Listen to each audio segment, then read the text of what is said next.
What's up, YouTube? It's your girl T, T's Corner. We're in the car today and we're going to talk books. Okay, I am an avid reader, self-proclaimed bibliophile, and I love romance with some smutty, dirty trash, good sex scenes, the whole nine. Gotta have my happily ever after. When I don't, my chakras is all off. If I don't get my HEA, I'm all messed up until I read something that fixes it. Maybe last year, maybe the year before, I got turned on to Alexandria House. And so last week I read, there was 3 books. I can't remember what they were. I don't have the titles in my head right now, by Andrea House that I read. And it introduces you to a family. And so you had Big South and his brothers, and with them 3, you get to meet all the other characters in their family, whatever. And, there's a time lapse. So when we read the first book, I think Big South's daughter is like a preteen. And when we come to the books that I've just read, she's an adult now. She's an adult, she's modeling, she's doing her thing. Now, I'm not going to give you a recap of the book, and to tell you the truth, I can't even remember people's names right now. And I didn't take notes because I didn't actually plan to talk about it, but it was I read Personal by Alexandria House. So it's basketball, and so they're fouls. So it was flagrant, technical, and personal. Personal was different. Ooh, and I wasn't ready. I shocked. I didn't know we were going where we went in Personal. And I understood it, but I was thrown at the same time, if that makes any sense. It started to make sense to me, which you may say something about me, who knows. But I was like, I didn't understand it because it's something I don't get. So what we're talking about is BDSM. Now, I will admit, I like a little slap and tickle, a little change, whatever. I don't like the mentality, and this is for my own personal sex life. I don't like the mentality involved in BDSM. I don't like the degrading ownership, power struggle between the sadomasochist and all that. I can't get with that. I think if you are into stuff like that, then mentally you got some stuff you might need to work out. Now, with that being said, in this book, Alexandria House kind of proves my point, because the girl had been in a relationship with a popular rapper who was signed to Big South, who's her dad's label and whatever. And he, was the typical narcissist who played the audience well, but behind closed doors he was a fucking monster. And so he degraded her, and he berated her, and he abused her emotionally and physically. And his mother and his sister had seen him beat this girl, but still act like she was supposed to be devoted to him. And that's a whole nother thing, and there's something wrong with them, but this ain't what this story is about. So is it Leland? I don't want to call names because I can't think. Big South little brother, put it like that, hooks up with this older woman, and he's in the NBA. And he's in the NBA with Boogie. Boogie is her son. And Boogie don't like that they're dating, so she's like, I can't be with you. And that's a whole, you have to read their story to get all that. But the part that plays a role in Personal from Boogie and them and Leland is that Leland was going to have put his hands on Boogie because Boogie put his hands on his mama. Now, it's the mental thing, and how things affect people, because I ain't understand it. Boogie's mother was beaten by his father and every subsequent boyfriend that she had. He grew up in a house where no matter who his mother was with, domestic violence was the norm. And he said he started fighting because he wanted to fight them. He wanted to fight all these men who were beating on and disrespecting his mother. And at the time, he was a kid and he couldn't protect her. So once he got older, fighting was his way to protect. So he wanted to fight the bad guys. He wanted to fight anybody who disrespected him. He wanted to fight anybody who disrespected his mother. He wanted to fight anybody who put hands on his mother. But then he would get mad and put hands on his mother. And I'm like, I don't get that. How are you supposed to be defending her and protecting her because you're mad that you've seen this, but then you do the same thing that they do? I don't understand that. And I don't understand how she let Boogie breathe, because not now one of mine.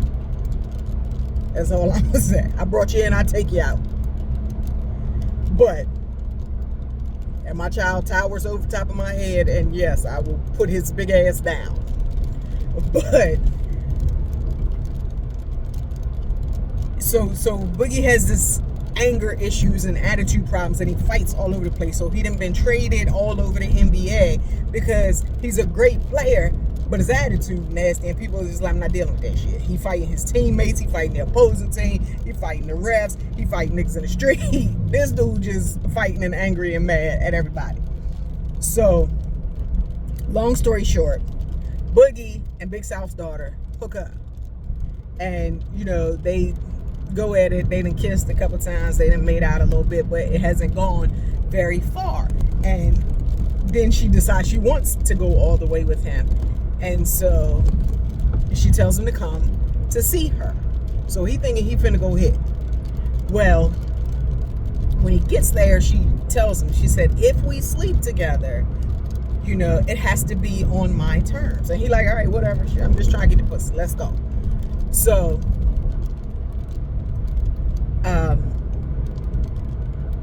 she comes at him with a contract. And he like, what the hell is this? And she asked him, you know, is he aware of what BDSM is and stuff like that? And he was like, what, you want me to chain you up or something? And she was like, not exactly. He was like, oh, you want to chain me up? All right, whatever, you know, let's do it. And she was like, well, I need you to fully understand what my life entails before we go to that level, because there's only one way I'm going to do this. And he like, all right, whatever. So she gives him a contract that explains what BDSM is, what her role is, what his role is as her sub, and she's his dom, and, you know, whatever. And the rules that she plays by in her bedroom. And it, of course, calls for him to be subservient. And she's like, he's never going to go for this. But he like, he signed the contract, honestly. He signed the contract with no intentions of honoring the contract. He was like, let me just sign this little paper so she can give me the pussy. That's it. And he said that to her while he's like, let me sign this shit. He's like, I'm just trying to fuck, it's whatever. Whatever gets me the pussy, I'm going to sign it. The whole time he thinking, I ain't doing none of this shit. Well, she gave him homework. And homework was to read up on, you know, what the relationships were, how things worked, yada, yada, yada. And so he did. And she didn't even expect him to do that. She didn't think it was going to happen because she didn't think he was going to be cool with it and he was going to go with it. So he researched and he came back at her with questions. Like, well, I read this, so how does that apply to you, blah, blah, blah. And one of the main things was, he said, I read that the dom has a name that they want to be called by, that you have to refer to them by. Do you have one? She said, yeah. He said, what is it? And for a while she wouldn't tell him. And then she told him. And the name was Sir. And he was like, man, I'm not about to call you no fucking sir. And I'm like, it bothered me. But like I said, the mentality of this shit bothers me. It bothered me because I'm like, why would a woman want her man to be that punk the fuck out to call her sir? I'm like, that shit shaky to me. Nah. I do some wild shit, but that, nah. I was like, a man calling her sir to me was giving all kinds of sissy ass vibes, and I was like, I don't like that. Why would you want that? What turns you on about that? I'm like, you know, your man's supposed to be your strength. That ain't strong at all. But some people get off on dominating, so she didn't want him to be strong. She wanted to break his ass down. That was too much for me. So at that point, I'm like, I almost stopped reading the book at that point, because I'm like, what the fuck? It threw me. And it threw him too. He's like, I ain't fucking doing this. Now, the way she got him to do it, I approve. I absolutely approve. She sucked his soul out, and right before she let him come, she said, "What's my name?" He wouldn't say it. She walked the fuck away for 15 minutes. Came back, did this shit. Like 3 hours she did this shit to this thing. So she's straight edging him while waiting for him to say her name. And because he wanted to come, which he also cannot do without her permission, part of the contract, he called her sir. And then he called her sir all the time. And I was like, this is bedroom shit to me. But even when they were not in the bedroom, he always referred to her like that. He very rarely called her by her name. He called her by her name when he was pissed off because he was like, fuck that sir shit. I'm talking to you. But other than that, he called her that, and it like almost slipped up and called her that name a couple times in public and had to catch himself because they were with other people. And then later on, he asked her, how come you don't get mad, or how come I'm not punished when I don't call you sir in public? And she said, because what we do is for us and it's not for everybody. So it's not something that needs to be expressed in public. That is just between the two of us. But I mean, like, some serious shit. This thing in the NBA, and she playing their head game like who's in control. So after they have sex or whatever, he goes home with her permission. He has to have her permission to go home. When he gets there, she said, call me. He calls her. She said, come back. So he went back because he's liking this control shit. So he comes back, and then he gets in trouble when he goes to practice the next day. And she was like, why are you in trouble? And he said, because I missed practice. And she was like, why the fuck would you miss practice? And he said, because you told me to come back. And she was like, why didn't you tell me you had practice? He said, because you ain't asked. And she's like, and you came back? He said, isn't this what we're doing? Aren't you in control? Aren't you in charge? And she was like, don't do dumb shit like that. Don't mess up your career behind those sex games. You give me your practice schedule and your game schedule. Because he was like, I thought you knew that I had practice. She was like, I know your game schedule. I don't know your practice schedule. And she knew the game schedule because her uncle and him were playing on the same team again. And so she was like, yeah, I know your game schedule. I don't know your practice schedule. Don't do that. Don't play with your livelihood like that. You know, she like, this cool, this us, but don't mess up your money like that, honey. Don't do that. So they went on with this. Now the reason I say it kind of played into my thoughts about it, like, my sister friend put me on to 50 Shades of Grey. And because we discuss our sex lives openly, she knows things that I'm into. So she thought I would love the 50 Shades of Grey set. And I read about 10 pages and was utterly disgusted and put it down, and I've never picked it up again, and I've never watched any of the movies. I can't deal with that mentality of hurt and control a person. No, it's not supposed to be painful. It's not supposed to be degrading. It's supposed to be mutually enjoyable. And if you find that shit mutually enjoyable, I find something wrong with you. And that's just my personal opinion. Everybody do what they do. But that's how I feel. Nah. So that's why I can't get with the BDSM and that true lifestyle and really living that lifestyle. I could never. Because I'm not going to be degraded and disrespected and physically hurt. And I'm not going to do that to anybody else. There's no turn on in that for me. So, but like I said, the reason I said that it played into my mentality and the way that I think about it is because then you learn how she got into this.